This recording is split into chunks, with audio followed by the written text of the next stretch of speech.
بسم الله الرحمن الرحيم. الحمد لله والصلاة والسلام على رسول الله صلى الله عليه وسلم وعلى آله و صحبه اجمعین. ما شما در درس گذشته مقدمه اول خواندیم و خواندیم که الله سبحانه و تعالی حکم کرده بود که فعلم انه لا اله الا الله. اینال امی وقتی که ما و شما خواندیم که فعلم انه لا اله الا الله، اینال علم لا اله الا الله را در درس دوم ما و شما میخوانیم که لا اله الا الله این علمش چی هست. علم لا اله الا الله شامل سه بحث میشه. اولش دانستن ارکان لا اله الا الله هست که ما و شما ارکان لا اله الا الله را بفهمیم، و دوم شروط لا اله الا الله هست، و سوم هم تعهدات لا اله الا الله هست. اینال مثلا شما وقت نماز میخوانین، وقتی که نماز میخوانین در نماز ارکانش است. ارکان داره نماز. چه قسم ارکان داره؟ مثلا بر شما استاد میگه که اگر نماز میخوانی قیام یک رکن از ارکان نماز هست، رکوع یک رکن دیگی از ارکان نماز هست، سجده یک رکن سومی از ارکان نماز است، قعده رکن دیگی از ارکان نماز هست. اینال اینی ارکان چیزهای فرض هست در چی؟ در نماز. اگر یک کس بیایه بر شما بگویه که من نماز خواندم در طول سال، این 10 سال از نماز میخوانم، لکن یک رکوع نکردیم، مثلا قیام کردیم، سوره فاتحه را خواندیم، سوره دیگر را خواندیم، مثلا سجده کردیم، با سجده کردیم، تحیات خواندیم، خوب دعا کردیم، نماز خواندیم، همین چیز 4 رکعت خواندیم، لکن رکوع نکردیم، همین نماز ما چطور میشه؟ شما برش میگین که یک رکن از ارکان نماز وقتی کس ترک میکنن نماز ازی فاسد میشه. پس نماز تو اگر 10 سال همی قسم نماز خواندی، همی 10 سال نماز تو غلط است، 10 سال نماز تو غلط خواندی. خب این رکن است؟ بله اینی رکن است. پس رکن چیز لازمی و فرض در یک مسئله هست که اگر او رکن نباشه، پس اینمی قسم که نماز رکن داره، امی قسم کلمه لا اله الا الله هم مثل که نماز چند رکن داره ارکان میگیم، کلمه لا اله الا الله هم ارکان داره. فهمیدین؟ دوم شروط لا اله الا الله هست.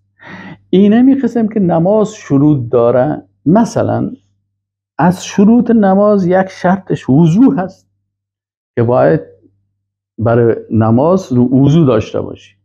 شرط دیگه نماز ای است که مثلا تو باید لباسهای پاک باشن. شرط سوم مثلا بر نمازی هست که چی باید داشته باشی؟ رو به طرف قبله نماز بخوانی. خب خلاصه شما ایده در درسایتان شرط های نماز خواندین. مثلا اگر یک کسی بر شما بگه که شما در اینجا درس که میخوانین من نماز خواندیم، لکن خوب جای نماز هم وار کردم و روی به طرف قبله هم نماز خواندیم و به حساب مثلا کل نماز و ارکانش و کل رکوع و سجده کلش انجام دادیم، لکن یک چیز من نمیفهمیدم. او چی بود؟ میگه او وضو من نمیفهمیدم که باید بر نماز وضو بگیری. خب پس من نماز خواندیم بدون وضو. چه وقت خواندیم؟ ما مالا 5 سال میشه بدون وضو نماز خواندیم. برش میگم که نخیر، این 5 سال نمازی که خودت خواندی این نمازهای تو نشده، نمازهای تو غلط است، به خاطر از اینکه شرط است در نماز که تو باید چی داشته باشی؟ وضو داشته باشی.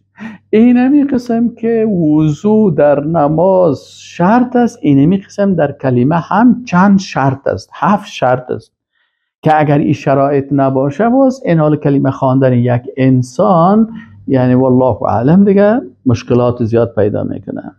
سوم تعهدات است. تعهدات لا اله الا الله هست که وقت ما لا اله الا الله میگیم امرای الله سبحانه و تعالی تعهد میکنیم که یا الله این یک تعهد، این 2 تعهد، این 3 تعهد. پس اینجا ما و شما باید شروط ارکان کلمه را بفهمیم و شروطش و تعهداتش. فهمیدی یعنی؟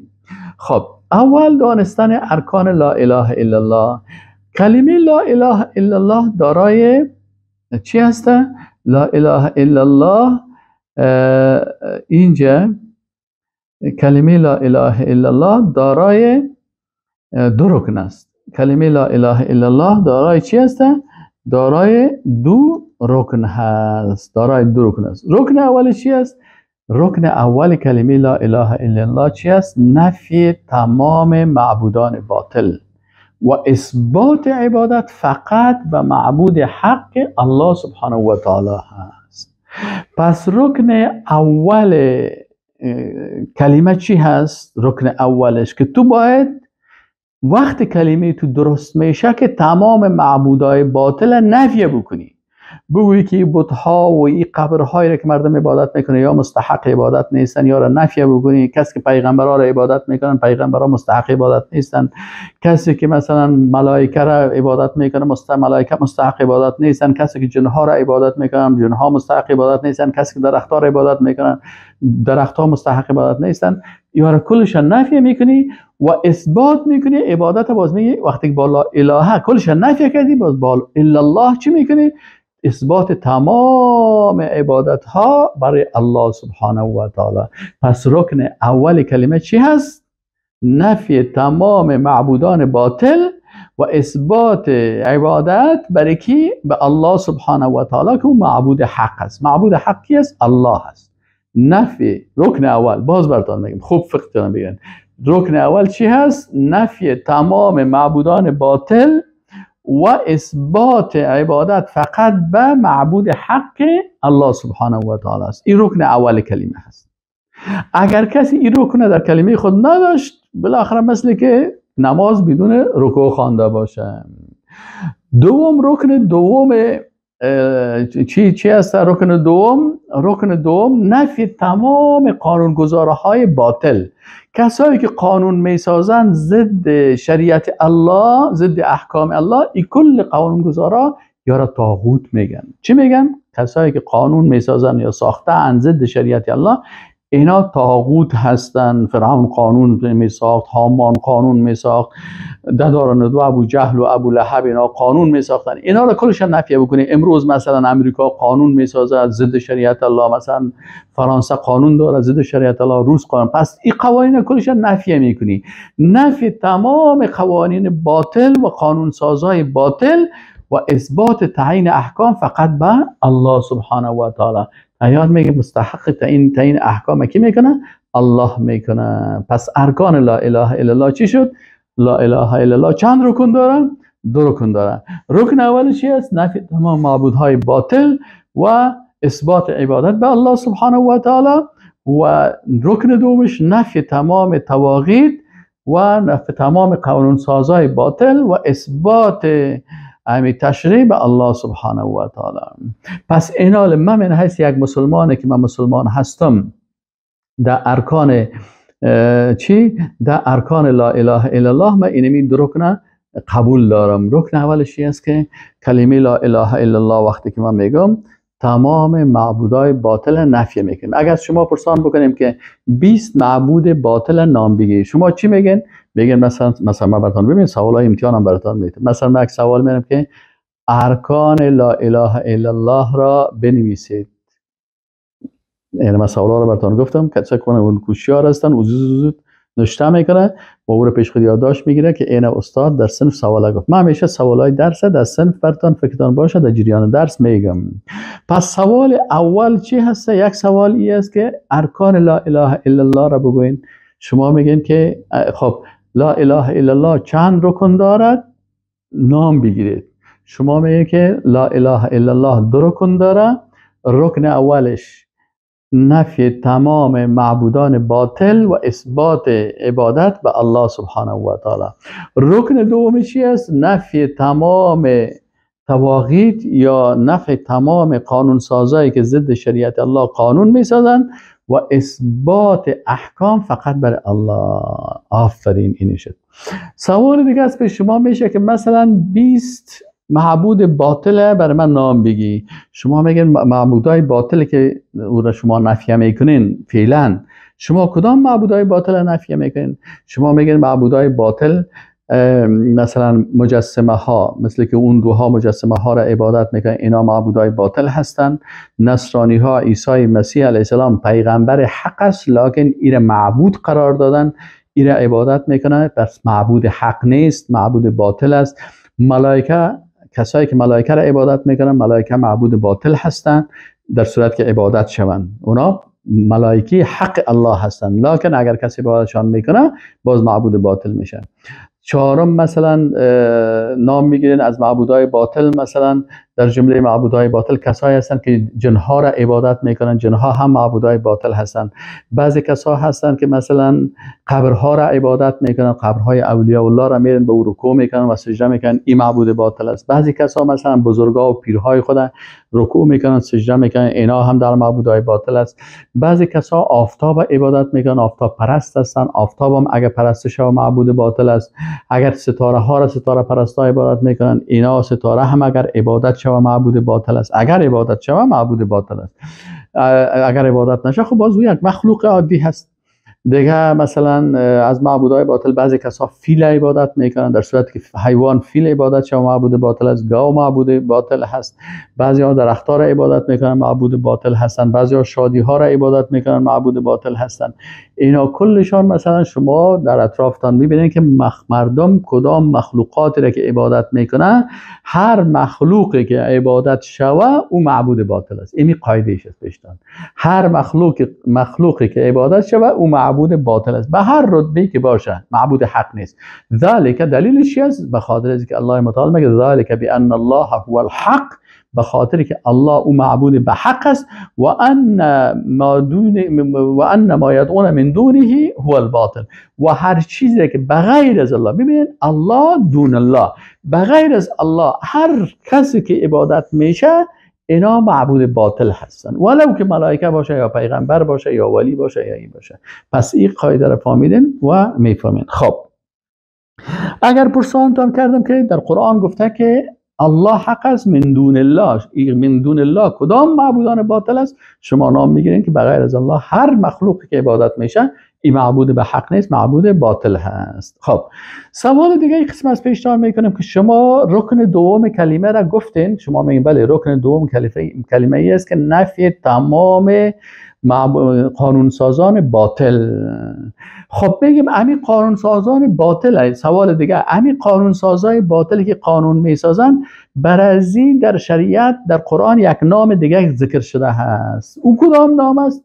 شما میگین اون نام طاغوت هست، به خاطر که در یک آیت قرآن آمده هست که فمن یکفر بالطاغوت و یؤمن بالله، کسی که به طاغوت کافر شد باز به الله ایمان آورد. خب بسیار خوب. یک سوال دیگه است پیش شما بکنم. این سوال میکنم که خب نشته کنین مثلا برای من 10 تا طاغوت در طول تاریخ و در عصر امروز برای من نام بگیرین. شما میگین از جمله طواغیتی که قانون ضد شریعت الله می ساختن، مثلا اولش ابلیس است، این قوانین ساخته.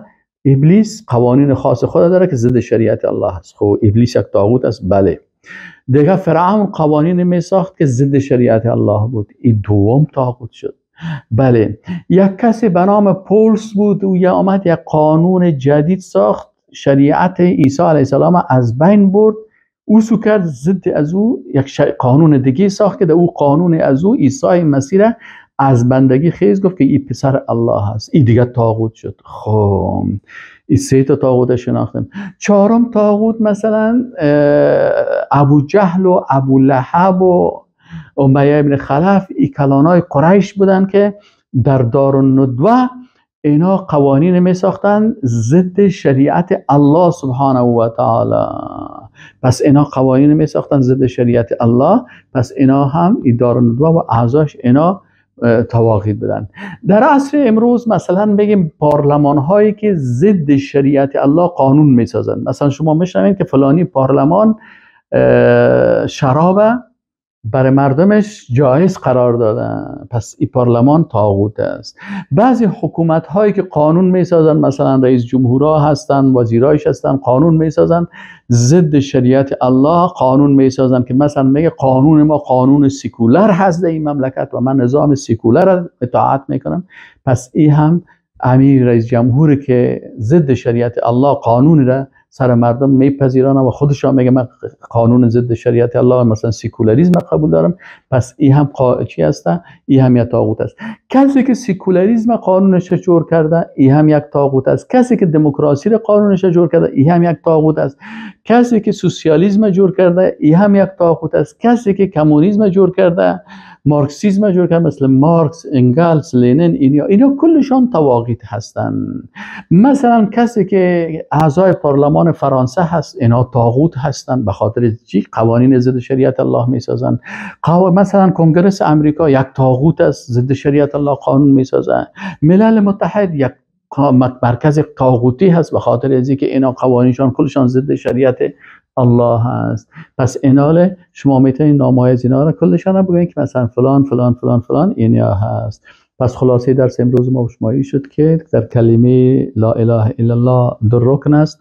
رکن اولش نفی تمام معبودان باطل و اثبات عبادت فقط به الله سبحانه و تعالی، و رکن دومش نفی تمام قانونسازای باطل که طاغوت هستند و اثبات تعیین احکام به الله سبحانه و تعالی. و السلام علیکم و رحمت الله و برکاته.